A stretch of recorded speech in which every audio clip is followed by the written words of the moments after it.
안녕하십니까, 조현욱입니다. 자, 이제 재난 및 안전관리 기본법, 약칭으로 뭐라고 하죠? 그냥 재난안전법이라고 하죠. 시험에서는 보통 이제 재난 및 안전관리 기본법 이렇게 나올 겁니다. 근데 중간중간에 재난안전법이라고 했을 때 이게 무슨 법인지는 여러분들이 잘 뭔지 아시길 바랍니다. 일단 제일 중요한 게 뭐예요? 정의죠, 정의. 정의는 여러분들 꼭 나옵니다, 시험. 한 문제씩.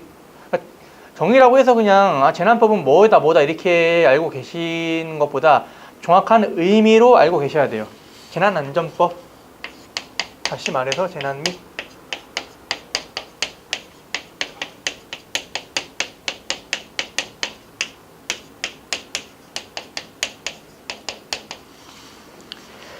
및 안전관리 기본법 뭐예요? 뭘로부터? 재난으로부터 국토를 보존하고, 중요한 게 뭐예요? 국민의 생명이죠. 생명, 신체, 재산을 보호하기 위하여 누가 해요? 국가 및 지방자치단체가 하죠. 뭐래요? 재난 및 안전관리체제를 확립하고 재난의 예방, 대비, 대응, 복구와 안전문화활동 그 밖에 재난 및 안전관리에 필요한 사항을 규정함을 목적으로 한다. 이게 되게 중요해요, 이 말이. 그냥 우리가 이제 이 재난안전법의 정의 있잖아요. 이걸 통해서 뒤에 계속 나와요. 국가는 뭘 해야 되고, 지방자치단체는 뭘 해야 되고, 또 국가는 어떤 체제를 만들어야 되고, 어떤 예방 방법도 여러 가지가 있겠죠. 국가가 하는 일, 지방자치단체가 하는 일, 안전관리대책위원회가 하는 일, 별게 다 나와요, 이제 전부 다. 그래서 이 말을 여러분들이 꼭 암기를 하셔야 돼요, 무조건. 일단 이 말에서 파생돼 갖고 나오는 관련 법 그리고 규정 이런 게 엄청 많거든요. 그래서 가장 중요한 것은 여러분들 정의입니다. 이거 재난의 정의에 있어서도 많이 물어봐요. 국가와 지방자치단체, 재난이 발생했을 때 뭘 해야 돼요? 여러분들 밑줄 한번 쳐볼까요? 피해를 최소화해야 되죠. 재난이 발생했어요. 이제 와서 책임 추궁을 하고 이게 중요한가요? 일단 피해를 최소화하는 게 중요하죠. 이게 안 돼갖고 지금 재난이 커지는 거예요, 한국의 상황에 있어서는.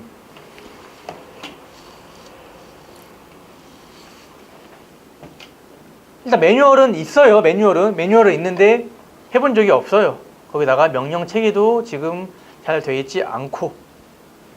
그래서 기본적 의무가 뭐냐고 물어보면 뭐라고 쓰면 되죠? 재난이 발생한 경우 피해를 최소화하는 게 기본적 의무이다. 다음 보겠습니다. 국민과 국가 및 지방자치단체가 국민의 생명 및 신체 안전과 재산 보호에 관련된 행위를 할 때 뭐를 최우선적으로 고려해야 돼요? 안전을 우선적으로 고려해서 재난으로부터 안전한 사회에서 생활할 수 있도록 하는 것을 기본 이념으로 둔다. 솔직히 이 재난관리론에서 가장 중요한 게 1번에 있어요. 항상 여러분들 이 기본 이념과 이 기본 정의를 생각하시면서 과목 공부하시기 바랍니다. 여기 안에 다 들어있는 거예요. 그래서 앞으로 나오는 건 뭐예요? 무슨 일들을 해야 되고, 이 관련된 법에 의해서 뭘 해야 되고, 이런 게 나오겠죠, 여러분들. 재난 및 안전관리 기본법에서 재난을 뭐라고 해요? 이것도 여러분들이 밑줄 쳐서 암기해야 되죠. 국민의 생명, 신체, 재산과 국가에 피해를 주거나 줄 수 있는 것.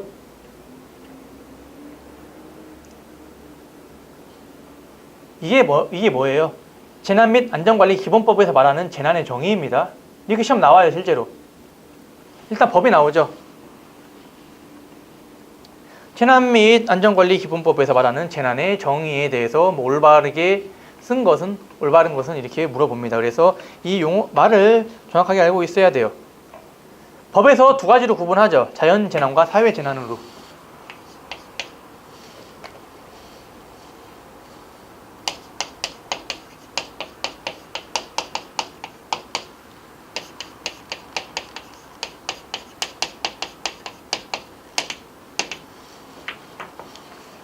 자연재난은 뭐예요? 여러분들 이렇게 생각하시면 돼요. 사람이 인력으로 막을 수 없는 거예요. 태풍 막을 수 있나요? 홍수는 좀 막을 수 있죠. 어떻게 하면. 그렇지만 홍수도 후우가 엄청 세지면 또 막기가 힘들겠죠. 강풍, 풍랑, 바람 부는 거 어떻게 뭐 오지 말라 그래요? 안 되죠. 해일, 대설, 한파, 낙뢰, 가뭄, 폭염, 지진, 황사. 한번 예를 들어볼까요? 한파. 엄청 추웠었죠, 작년에. 막 영하 한 15도, 18도까지 내려가고. 어떻게, 그러니까 한마디로 사회 재난이랑 자연 재난은 사람이 막을 수 있냐 없냐라고 약간 이렇게, 그리고 사람 때문에 발생한 건지 아닌지라고 이렇게 구분하시면 될 것 같습니다. 사회 재난 볼까요? 화재, 붕괴, 폭발, 교통사고, 화생방 사고, 환경오염 사고, 에너지, 통신, 교통, 금융, 의료, 수도와 감염병, 가축, 전염병. 딱 보시면 여러분들 최근에 문제가 됐던 게 뭐가 있어요? 최근에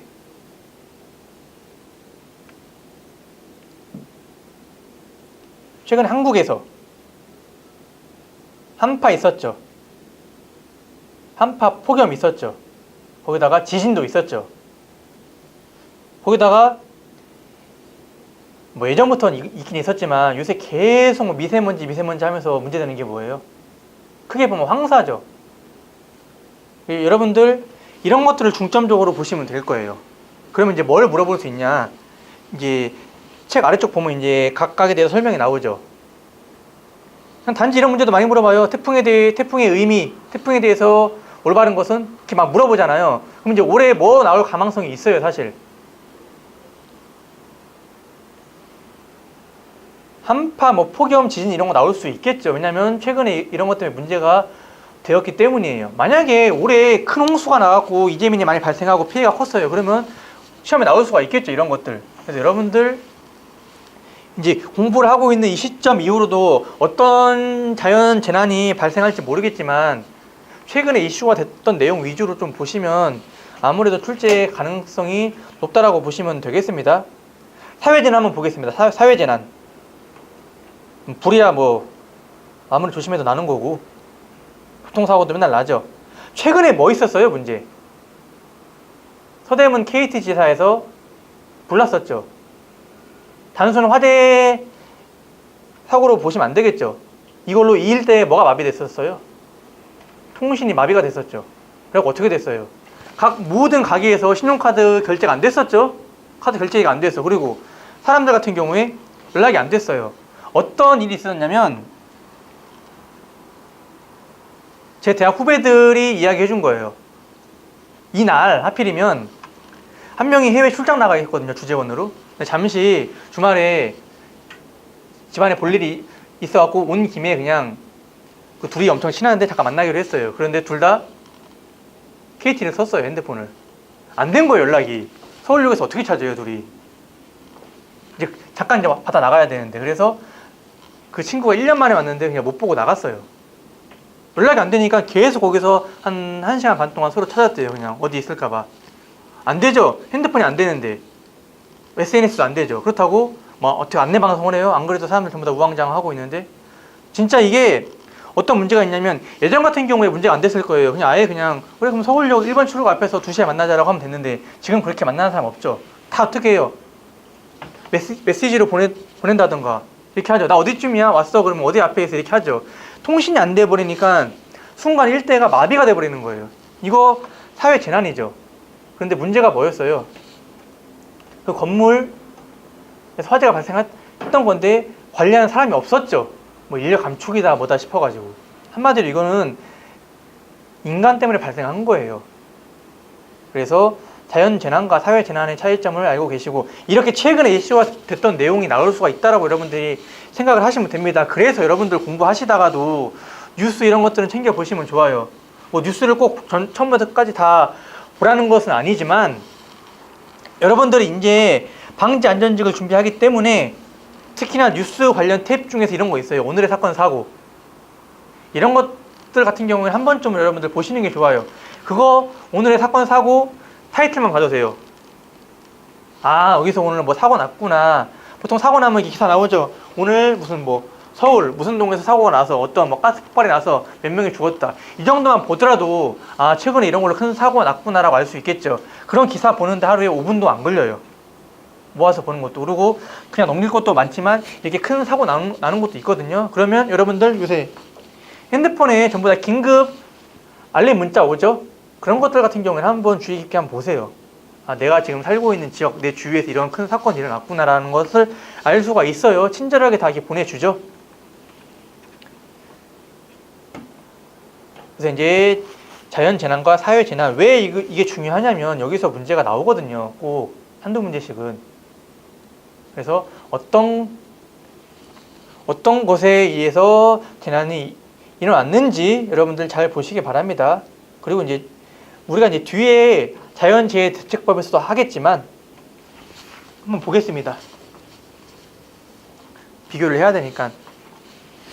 지금 우리 일단 재난 및 안전관리 기본법 하고 있습니다. 재난안전법. 그런데 자연재해대책법에서는 재해를 뭐라고 정의했어요? 관련이 있으니까 적어놓은 거겠죠. 재난 및 안전관리 기본법에서 의한 재난으로 인하여 발생하는 피해를 재해라고 어디서 정의를 해요? 자연재해대책법에서 정의를 해요. 그럼 여러분들 만약에 이제 시험 문제에서 자연재해대책법에서의 재해 정의로 알맞은 것을 하면 여러분들 잘 고를 수 있겠죠. 그래서 같이 여러분들이 꼭 암기를 해주셔야 돼요. 그러면 이제 자연재해대책법에서 자연재해는 뭐라고 정의를 합니까? 태풍, 홍수, 호우, 광풍, 풍랑, 해일, 조수, 대설, 가뭄, 지진, 황사라고 규정을 하고 풍수에는 태풍, 홍수, 호우, 강풍, 풍랑, 해일, 조수, 대설인데 풍수에 여러분들 밑줄 한 번만 쳐주세요. 풍수에 관련해서도 시험 문제 한두 문제 꼭 나오죠. 자주 보셨을 거예요. 기출 문제 미리 보신 분들은. 그래서 풍수해가 뭘 말하는 건지 여러분들 잘 보시기 바랍니다. 그럼 대표적으로 이제 처음에 뭐가 많이 나와요? 태풍 나오죠. 태풍.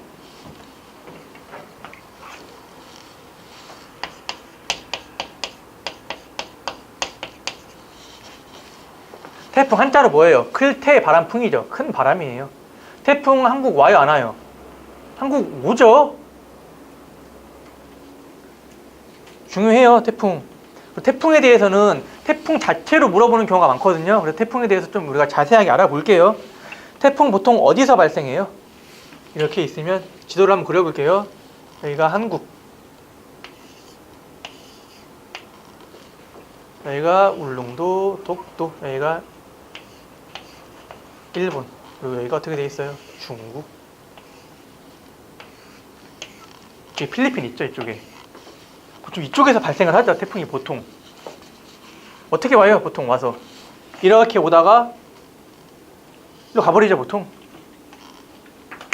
이 모양 여러분들 태풍 일기예보 많이 보셨을 거예요. 항상 이 필리핀 북동부나 필리핀 북쪽에서 아니면 필리핀 오른쪽에서 발생한 다음에 올라와요.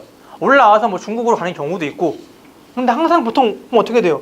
올라오다가 이렇게 틀어버려요. 일본 쪽으로 많이 가죠. 그래서 뭐 이웃 나라지만 여러 사람들이 좋아하죠. 일본이 뭐 그래서 벌 받는 거다 막 그런 소리 많이 하잖아요. 그리고 항상 보면 일본 쪽으로 뭐 드리프트 한다 그러죠. 이 모양을 여러분들이 잘 기억을 해주시기 바랍니다. 그러면서 한번 볼게요. 북태평양 서부에서 발생하는 열대 저기압 중에서 중심 부근의 최대 풍속이 얼마예요? 17m/s 이상으로 강한 폭풍 후 바람과 비를 동반하는 자연현상이죠.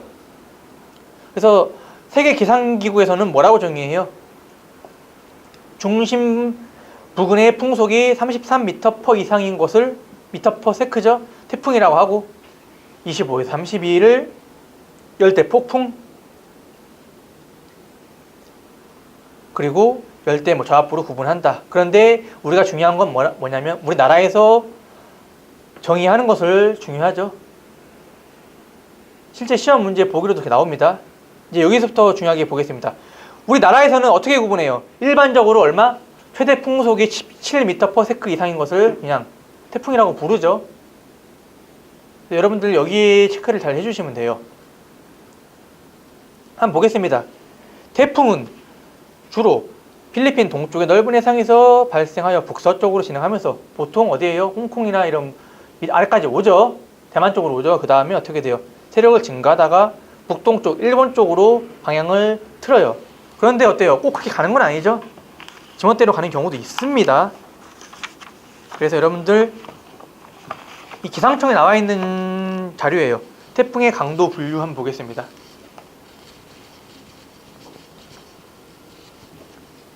태풍에 대해서는 자세하게 나오기 때문에 여러분들이 좀 잘 알고 있어야 돼요. 태풍이죠. 태풍의 강도에 따라서 어떻게 구분해요?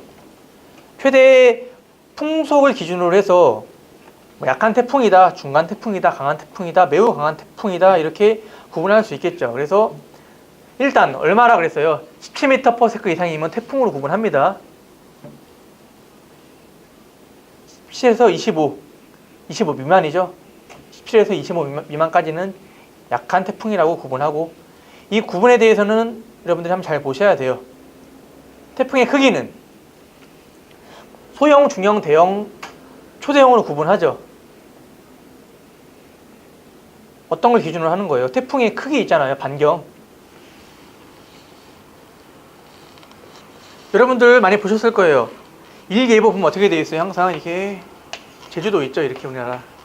그러면 태풍이 여기 와야지 비가 오나요? 바람 불고. 보통 이쯤만 와도 어때요? 엄청나게 이제 바람 불고 비 오고 난리 나죠. 왜냐하면 태풍 반경이 워낙 크기 때문이에요. 그래서 태풍 반경에 따라서 소형, 중형, 대형, 초대형인 것으로 구분해야 되는데, 참고로 대형에 대해서 시험 문제에 보기로 나온 적이 있어요. 몇 킬로미터 반경이 일 때 태풍 크기가 뭐 대형인지 아닌지 물어보는 문제가 있었거든요. 그래서 이 크기 분류도 여러분들이 한번 잘 보셔야 됩니다. 막연하게 그냥 제가 이렇게 실어놓은 거는 아니에요. 한번 보겠습니다. 태풍이 얼마나 무섭고 큰지 한번 볼게요. 태풍의 강도를 1이라고 하면 1950년 기준으로 전 세계 열 소비량 200여 개 나라가 있죠. 거기 쓴 거에 얼마예요? 100분의 1배 정도 되는 거죠. 태풍의 위력이 이만큼 엄청난 거예요. 여러분들 나가사키 원폭 떨어진 거 아시죠? 예전에 2차 세계대전 때. 그것보다 10,000배가 세요. 태풍이 위력이. 어마어마하다라고 보시면 되는 거예요. 이러한 태풍을 막을 수 있다 없다 사실 못 막아요. 사실 오면. 그래서 어떻게 돼요? 최대한 피해를 최소화하는 게 급선무죠. 다행히 여기 태풍의 일반적인 특징 중에서 한번 8번 볼게요. 일반적으로 발생 초기에는 서북 서진하다가 점차 북상하여 편서풍을 타고 북동진한다. 여기서 발생해서 태풍이 이렇게 오다가 이렇게 틀어요. 보통 여기가 한국이죠. 편서풍이 뭐예요? 편서풍이란 서쪽에서 동쪽으로 불어오는 바람을 말해요. 바람을 말하는 거예요. 공기가 차가워지고 더워짐에 따라서 이렇게 약간 포물선, 띠를 그리면서 이렇게 바람이 불어오거든요. 북반구 30도에서 60도 사이에서 불어오고 남반구에 똑같이 불어와요. 적도를 기준으로 하면 이렇게 아래 여기도 불어오고 여기도 불어오고. 그럼 하나 더, 편서풍 때문에 어떻게 되는 거냐면 태풍이 이렇게 세력을 키우면서 오다가 이쯤 돼서 편서풍이 분다 그랬죠. 밀려나는 거예요. 일본 쪽으로. 편서풍 때문에 한국에 뭐가 와요? 중국에서 불어오는 바람 뭐라 그러죠? 황사 오죠. 그걸로 인해서 미세먼지 피해도 심해지죠. 그래서 편서풍 때문에 여러분들 알고 계시면 돼요. 황사도 오고 태풍도 밀려난다 이렇게 보시면 돼요. 어떻게 보면 편서풍이 한국에 도움이 되는 경우도 있고 도움이 되지 않는 경우도 있어요. 도움되는 경우는 뭐예요? 태풍이 밀려나죠. 보통 일본 쪽으로. 일본 같은 경우에는 피해가 크죠. 대신 황사도 와요. 편서풍 때문에. 그런데 남반구는 좀 바다가 많아요. 남반구 한 30도에서 60도 사이에 나라 뭐 있어요? 인도 아래쪽 있고 아프리카 대륙 조금 있고 또 남미 쪽 있죠. 그런데 북위는 어때요? 뭐 이제 유럽부터 해서 아시아 다 대륙이 있죠. 그래서 좀 약한 편이긴 해요. 남반구에 비해서 북반구가 편서풍의 좀 영향은 좀 약하긴 하지만 그래도 그것 때문에 왕사도 오고 태풍도 비껴나간다라고 생각하시면 돼요. 태풍의 일반적인 특징 같은 경우에도 여러분들 한번 보시기 바랍니다. 여기 있는 수치 같은 경우 중요해요. 실제 시험 문제 보기로 나왔던 내용들입니다. 해수면 온도가 27도 이상인 열대 해역에서 일반적으로 태풍이 발생한다. 어디서 발생해요? 필리핀 동부 쪽에서 발생하죠. 그래서 필리핀 가보셨나요? 1년 내내 좀 따뜻하죠. 필리핀은. 보통 일주일에서 10일 정도 걸리죠. 어때요? 처음에 발생했다가 세력을 키운 다음에 점차 소멸하죠. 항상 어디쯤에 소멸해요? 한국 이제 올 때쯤이나 지나갈 때쯤에서 이제 소멸되죠. 이제 태풍이 이렇게 된다. 중심 부근에 강한 비바람을 동반하죠. 비 엄청 내리죠, 막. 저도 예전에 제주도 여행 갔을 때 태풍이 왔었는데 차를 타고 있었는데 차에 문이 안 열리는 거예요, 안에서. 그 정도로 바람이 세게 불어가지고 아예 여행을 망치고 왔던 기억이 2번 있어요. 제주도 여름에 갈 때마다 항상 태풍이 왔었거든요. 한 번은 너무 바람이 세게 불어가지고 운전은 불가능할 정도였어요. 비가 많이 와서. 아무리 그 와이퍼를 세게 해도 잠깐 하는 동안에 비가 너무 많이 내려갖고 앞이 보이지 않을 정도였거든요. 그러니까 태풍이 한국에 직접적으로 영향을 미쳐요. 특히나 제주도에. 그렇기 때문에 여러분들 태풍 시험 문제 많이 나오는 이유는 있는 거예요. 한국에 여름에 거의 항상 오죠.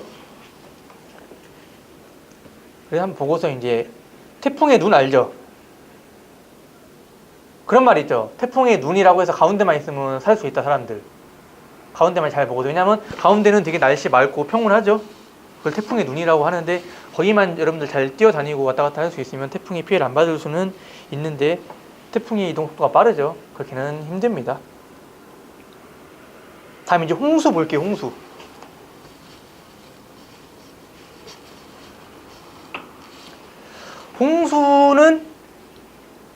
홍수가 뭐예요?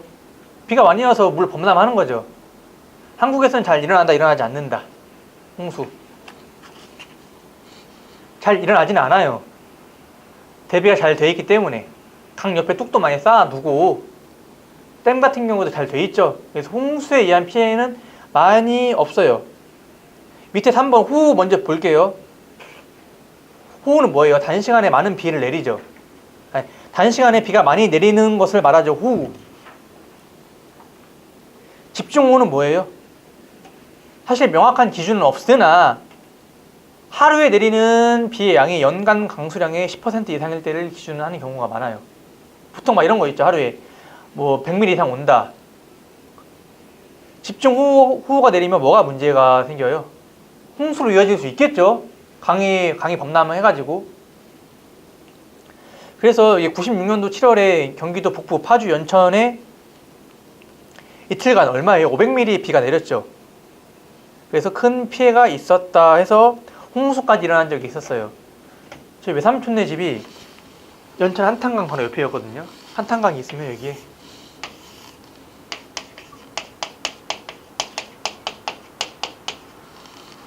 나이가 이제 많으셔가지고 강 옆에 이제 공기 좋은 곳에서 농사 지으신다고 정말 강이랑 한 20m 여기다가 집을 지으시고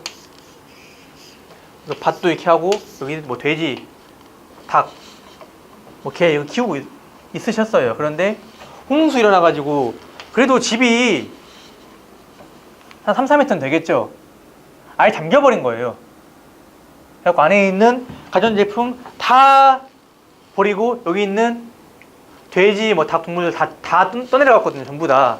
그래갖고 연천에 집중호우로 인해가지고 그러니까 3번에 있는 호우로 인해갖고 홍수가 발생한 적이 있었어요. 90년대 우리나라에도. 그래갖고 엄청나게 큰 피해가 있었던 적이 있었다. 이렇게 여러분들이 알고 계시면 돼요. 그리고 홍수는 여러분들 그런 말 알죠? 3년 가뭄에는 살아도 석 달 홍수에는 못 산다. 홍수가 좀 위험한 게 뭐냐면 홍수부터 여름에 많이 오죠. 덥죠. 찝찝하죠. 홍수 오고 나면 뭐 생겨요? 전염병 생기죠. 그래서 한국은 아니지만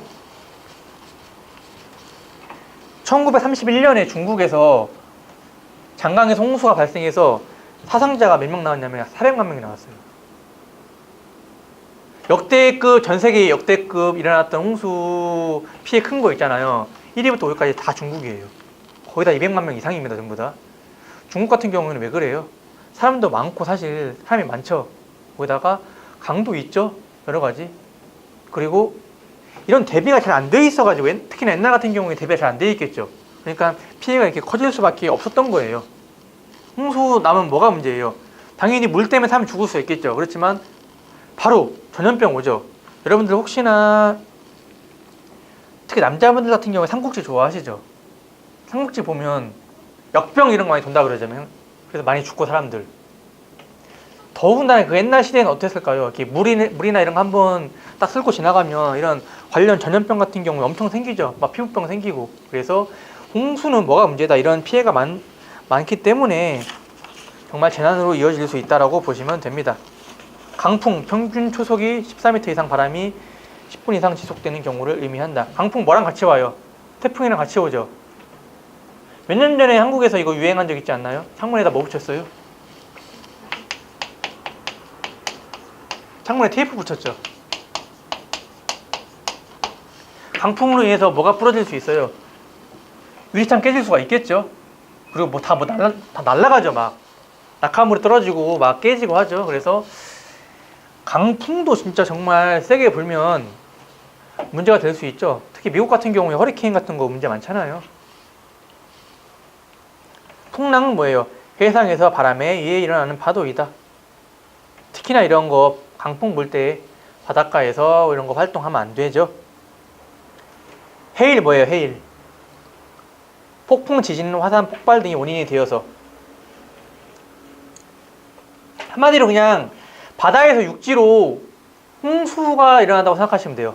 바다에서 육지로 뭐가 들어와요? 물 들어오죠. 이 해일과 관련된 재난 영화 뭐 있었어요? 한국에서 해운대 있었죠. 영화 혹시 보셨나요? 그리고 아래 한번 볼게요. 해저 지진이나 화산 폭발에 의한 해일을 뭐라고 불러요? 쓰나미라고 부르죠. 쓰나미. 최근은 아니죠. 한 10여 년 전에 인도네시아에서 쓰나미 발생한 거 기억나시나요? 쓰나미로 인해서 사람들 얼마나 죽었죠? 약 13만 명 이상 죽었어요. 그리고 인도네시아가 어디 있어요? 여기 중국이 있고, 여기 이제 베트남이 있고, 이쪽에 뭐 싱가포르, 말레이시아가 있고, 이쪽에 이렇게 뭐 인도네시아 있죠. 여기 아래 호주가 있고, 여기서 여기 인도가 있겠죠. 이렇게 여기 이제 아프리카 있고, 여기서 발생한 쓰나미 때문에 동아프리카와 인도와 여기 이쪽 관련 이쪽 인근에 있는 동남아시아까지 전부 다 피해를 입고 동아프리카에서는 사람까지 죽었었어요. 쓰나미로 인해서. 이렇듯이 해일 같은 경우 발생하면 정말 어마무시하게 피해가 커질 수가 있겠죠. 또 IT 아래 지진 나오죠. IT 지진 기억나시나요? 막 구호 문자 보내고 했었잖아요. 50만 명의 사상자를 발생시켰죠. 그래갖고 막 안 그래도 좀 약간 못 사는 나라였죠. 그래갖고 피해액이 그 나라 생산량을 넘어섰다고 그래요.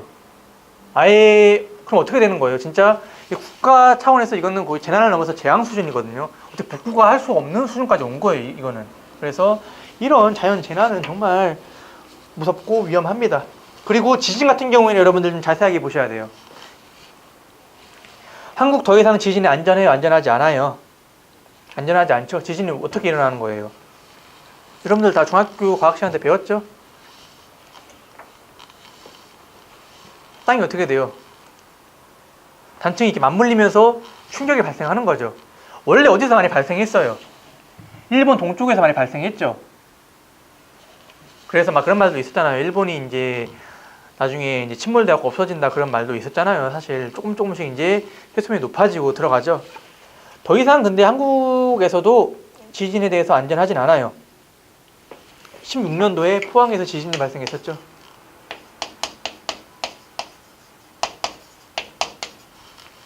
우리 진도 잠깐 보기 전에 여기 진도가 얼마였었냐면 약 5.8이었어요. 5.8.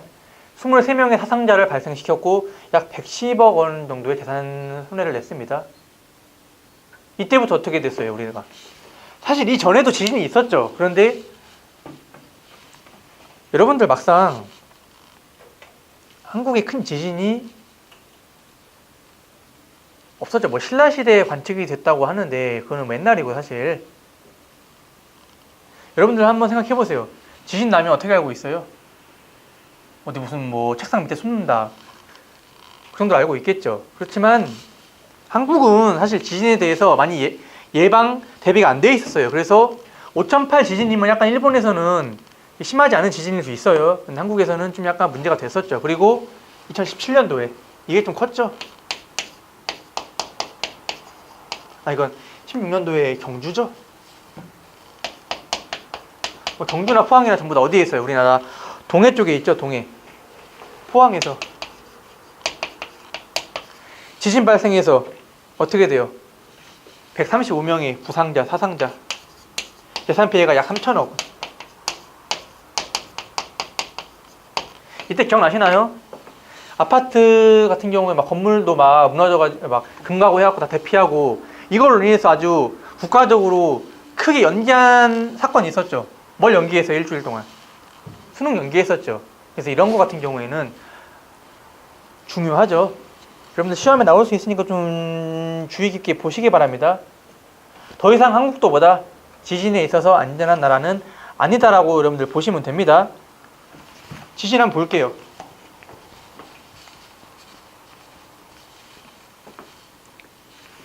우리가 이제 뭐 리히터 지진 이런 걸로 해서 진도 1부터 몇 가지 있다고 하잖아요. 일단 12까지 있어요. 1은 어때요? 사람은 느끼지 못해요. 그렇지만 지진계는 기록을 하죠. 보통 지진 나면 뭐가 움직이죠? 동물들이 다 움직인다 그러죠. 동물들이. 보통 이런 큰 지진 났을 때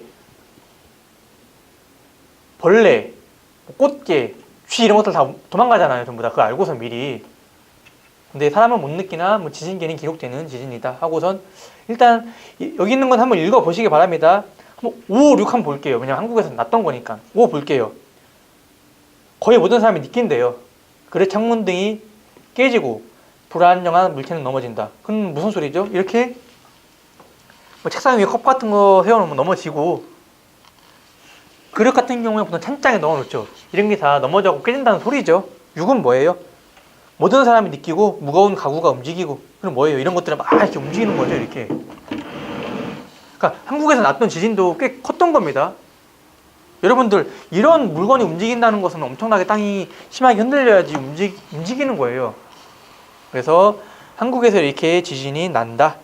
그럼 IT에서는 7.0의 지진이 났었어요. 약. 한번 볼까요? 모든 사람이 밖으로 뛰어나오며 일반 건물에 약간 피해가 발생하며 부실한 건물에는 상당한 피해가 발생한다.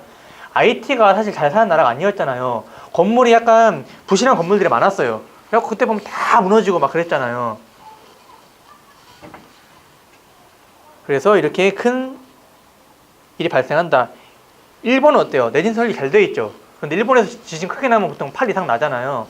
8 한번 볼까요? 특별히 설계된 건물에는 약간 피해가 발생하지만 나머지 건물에는 어때요? 상당한 피해를 입히고 창문의 창틀로부터 떨어져 나와버리죠. 건물이 심하게 흔들려가지고 이런 창문들이 더 이상 버티지 못하고 다 나와버린다는 소리죠. 그래서 매우 큰 진동을 말해요. 이거는. 그래서 한번 읽어보시기 바랍니다. 12는 뭐예요? 아예 모든 것에 피해를 입고 물건들이 공중으로 튀어오른다. 그래서 지진의 세기에 따라서 어떠한 현상이 있는지 정도까지도 여러분들 한번 보시기 바랍니다. 황사는 뭐예요? 황사. 바람에 의해서. 황사 뭐예요? 황사. 누런 모래를 말하는 거죠. 대기 중에 퍼져갖고 황사 있으면 어때요? 황사 근데 여러분들 황사 미세먼지 최근에만 있었던 건 아니죠. 저 어렸을 때만 하더라도 여름에 봄철 뭐 황사 주의하세요 한 다음에 봄철에는 항상 누렇고 막 꽃가루 날리고 중국에서 뭐 바람 불어오고 막 그랬잖아요. 그래서 황사는 예전부터 있었던 거예요. 원인이 뭐다? 편서풍이 원인이다. 한국에서 언제부터 황사가 있다고 이렇게 불렸을까요? 기록에 의하면 삼국시대부터 황사는 있었다고 전해져 내려오고 있어요. 어때요? 그때도 사람들이 생각했던 거죠. 봄철만 되면 이렇게 자꾸 흙먼지가 날라오네 이렇게 생각을 했었죠. 그리고 여러분들 중국 고대 영화 같은 거 보잖아요. 사건들을 다루거나 막 그런 전쟁 영화 같은 거 보면 거기서 황사 같은 거 많이 나와요. 막 모래바람 불어와가지고 전쟁하다가 다가 멈추고 막 방패 같은 걸로 이렇게 숨고 막 이렇게 하거든요. 그래서 황사는 옛날부터 다 알고 있었고 이렇게 서쪽에서 불어오는 바람이라고 생각하시면 돼요. 황사. 근데 뭐가 문제예요?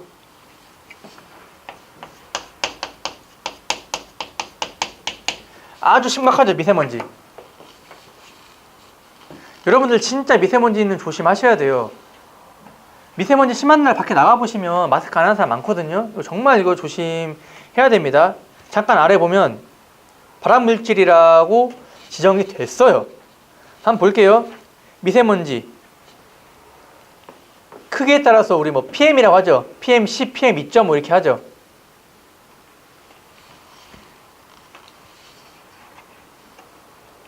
머리카락 굵기보다 작아요. 눈에 보이지 않아요. 그런데 미세먼지 심한 날 보면 어때요? 오늘도 좀 미세먼지가 심하거든요. 밖에 가면 좀 뿌옇고 일단 목이 아프죠, 확실히. 밖에 나가서 숨 몇 번 쉬고 좀 활동 많이 하면 목 아파요. 마스크는 정말 필수적으로 꼭 심한 날은 끼고 다니셔야 되죠. 그리고 미세먼지에 장기간 노출되면 어떤 현상이 발생한대요? 감기, 천식, 기관지염, 호흡기. 그리고 특히나 애기들, 어린이들이나 나이 드신 분들은 되게 위험해요, 진짜. 미세먼지 심하게 노출되면 머리도 아파요. 미세먼지는 뭐가 어떤 성분으로 돼 있대요? 질산염, 암모늄, 이온, 황산염, 그리고 금속 화합물, 탄소 화합물. 특히나 뭐 연료 문제도 있을 수 있고 화석 연료 태우는 것도 있고. 저는 과감하게 말할게요. 중국 때문에 그런 것도 많죠, 사실. 그런 거 같은 경우에 민감해서 말 못하는 그런 뭐 정치권이나 그런 것도 많은데 사실 예전에도 황사가 있었지만 미세먼지가 심해진 거는 중국 영향도 있습니다. 사실 그건 맞습니다. 그래서 어떤 원인에 의해서 미세먼지가 있다는 건 한번 보시기 바랍니다. 세계보건기구 WHO라고 하죠. 뭐라 그래요?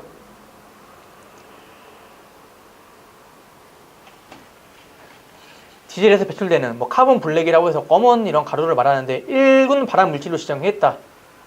발암 물질 중에서도 되게 심한 거라고 보시면 돼요. 그런 예측도 있지 않아요? 보시지 않았어요? 이제 더 이상 한국도 이런 대기질로 인해서 안전한 나라가 아니다. 앞으로 10년, 15년 내로 기관지, 대기 이런 거, 천식 이런 걸로 죽는 사람들이 많이 증가할 거라고 했어요. 그리고 수명이 많이 줄을 거라고 그랬어요. 이걸로 인해서 5년에서 10년 정도 사람들 많이 조심하셔야 돼요. 그리고 이제 우리 그냥 미세먼지라고 하죠, 다. 통상적으로 한번 볼게요. 참고해서 환경부에서 언제부터 17년 3월부터 국제적으로 사용하는 미세먼지에 대한 용어가 혼란스럽다는 지적에 따라서 기존의 미세먼지 얼마였어요? PM10이죠. 그래서 여기에 맞는 마스크도 있잖아요. 이것을 뭐라고 부르기로? 부유먼지. 기존의 초미세먼지 PM2.5였죠. 2.5를 뭐라고 부르기로 했다고 했어요? 미세먼지로 부르기로 했다. 그리고 부유먼지와 미세먼지, 우리가 보통 지금 흔히 말하는 미세먼지를 뭐라고 부르기로 했죠? 흡입성 먼지로 부르기라고 하고, 그렇지만 초미세먼지는 남겨두기로 했다고 했었죠. 산업이 발달함에 따라서 점점 이런 미세먼지 입자는 줄어들 수 있어요. 그래서 지금은 이제 PM 뭐 1.0, 0.1까지도 나왔죠. 이런 게 뭐가 문제가 되냐면 사람한테도 문제가 되지만 요새 정밀한 그런 제품 같은 경우 있잖아요. 특히나 한국이 어떤 산업이 발달해 있어요. 세계 최고예요. 반도체 같은 경우 세계 최고죠.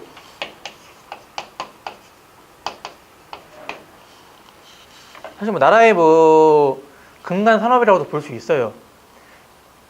아주 정밀해야 되고 이런 미세먼지나 이런 거 이물질이 들어가면 안 되거든요. 그런데 이 미세먼지로 인해 가지고 이런 문제가 발생할 수도 있어요, 사실. 그래서 아주 미세먼지는 조심해야 되죠. 그리고 미세먼지 같은 경우에도 이제 너무 이제 심해져 갖고 문제가 나올 수도 있어요. 왜냐하면 미세먼지가 당장 사람을 죽이진 않습니다.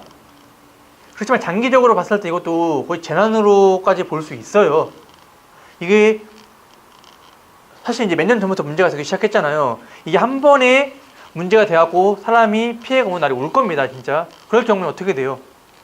정말 재난으로 불릴 수가 있겠죠. 그래서 여러분들 태풍, 미세먼지는 좀 지진 이 세 가지는 좀 제일 중요하기도 해서 앞으로 좀 뺐거든요. 잘 보시기 바랍니다. 이 세 가지는. 다음에 이제 조류 대발생. 참 할 말이 많은데 이거 들어보셨나요?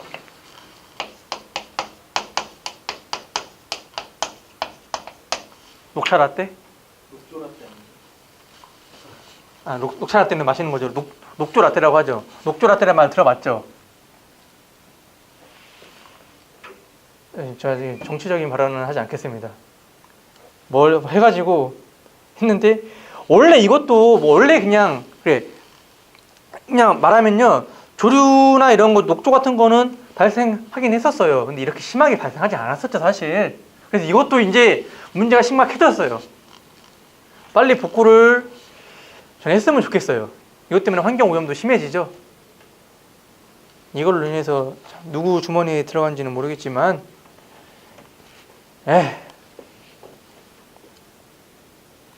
왜냐면 사실 이게 순환이 잘 돼야 돼요. 물이 고이면 어떻다? 썩는다. 물은 자꾸 이게 순환이 돼야 된다. 네. 조류 재발생도 문제가 심각해졌다. 조소는 뭐예요? 바닷물 하루에 2번씩 오르락내리락 하죠. 그래서 조수 간만에 차라는 말도 들어봤죠.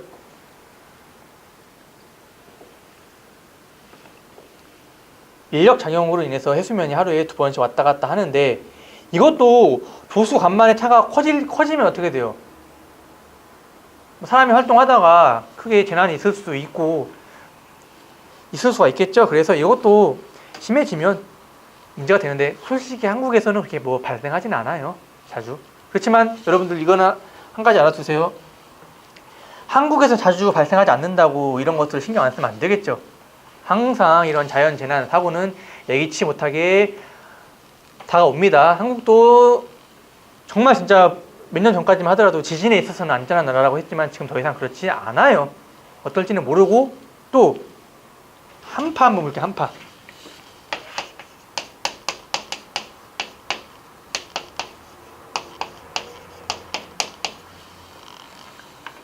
올해예요. 정말 죽는 줄 알았어요. 한 39도, 40도까지 맨날. 2018년도 1월 7, 8월 여러분들 잘 한번 기억해 보시기 바랍니다. 우리 막 응답하라 1994 이런 거 혹시 보셨나요? 거기에 94년도에 엄청나게 폭염이 왔다 그랬잖아요. 사람들 밖에 다 나와서 있고 엄청 추웠어요. 영하 한 15도 이하로 내려갔었죠. 계속. 뭐가 유행했어요? 막 롱패딩 엄청 유행했었죠. 한국 엄청 추웠어요. 이번에 바람도 불고 한파.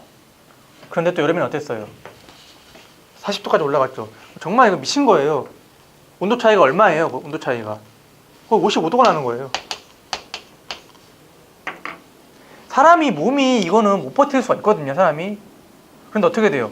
추웠다 잠깐 봄 왔다가 어때요? 갑자기 더워졌죠. 39도 40도면 사실 사람들이 활동 못해요. 동물들도 많이 죽잖아요. 그래서 이런 한파 폭염도 이제 더 이상 한국에서 우리가 이런 거 생각해봤죠. 막 중동이라고 하잖아요. 뭐 이란, 사우디 이런 데 나라들 엄청 덥다 그러잖아요. 근데 진짜 아프리카에서 온 사람이 아프리카보다 더 덥다고 했었죠. 한국이. 더 이상 이제 앞으로 한국도 이런 더위에 안전한 나라는 아니고 또 추울 때는 또 얼마나 추워요. 또 제가 좀 추위를 잘 참는 편인데 그러니까 저번 겨울은 좀 춥긴 춥더라고요. 저도. 근데 저도 패딩이 없었어요 원래. 그렇지만 이번에는 못 버티고 패딩을 샀거든요. 영하 10도까지만 해도 별로 그냥 버틸만 했었는데 영하 18도 돼버리니까 못 버티겠더라고요. 그 정도는 진짜 너무 추웠거든요. 그래서 한파 폭염도 이제 더 한국에서 문제가 되기 때문에 여러분들이 한번 잘 보시기 바랍니다. 이제 폭염으로 인해서 많은 피해가 있었어요. 전력량도 엄청나게 늘어나죠. 사람도 많이 죽고 밖에서 활동하면 안 되죠. 그래서 여러분들 이런 부분도 한번 보시기 바랍니다. 그리고 이제 재난과 재앙 한번 보겠습니다. 재앙은 뭐예요? 재앙. 일단 이렇게 알고 계시면 되겠습니다. 재앙이 재난보다 피해가 더 커요. 재앙은 그러니까 그냥 만약에 서울이죠. 서울에서 재앙이 발생했다고 하면 서울의 거의 모든 기능이 마비가 돼버리는 거예요. 이거라고 보시면 돼요. 재난은 뭐예요? 서울에서 가스 폭발로 인해서 노량진에 큰 재난이 발생하였다. 그러면 뭐예요? 가스 폭발에 의한 피해가 있겠죠. 그러니까 이렇게 일부분이나 재난도 물론 크지만 이걸로 인해서 발생한 것을 재난이라고 하지만 재앙은 그냥 한 지역 전체가 영향을 받고선 대다수 아무것도 못해요. 공무원들이 뭐예요? 일단 업무를 못하고 모두 다 달려들어야 되죠. 이런 것들을 재앙이라고 한다. 이렇게 보시면 되겠죠. 영화 보면 뭐 있어요? 재앙이라고 할 수 있는 영화 해운대 보셨죠? 아예 그냥 그 부산 지역 쓰나미 와갖고 아무것도 못하죠. 판도라 같은 경우는 어때요? 원자로 불나가지고 아예 그 지역이 마비가 돼버리죠. 이런 것들을 재앙이라고 보시면 되겠습니다. 여기까지 하고 잠깐 쉬었다 하겠습니다.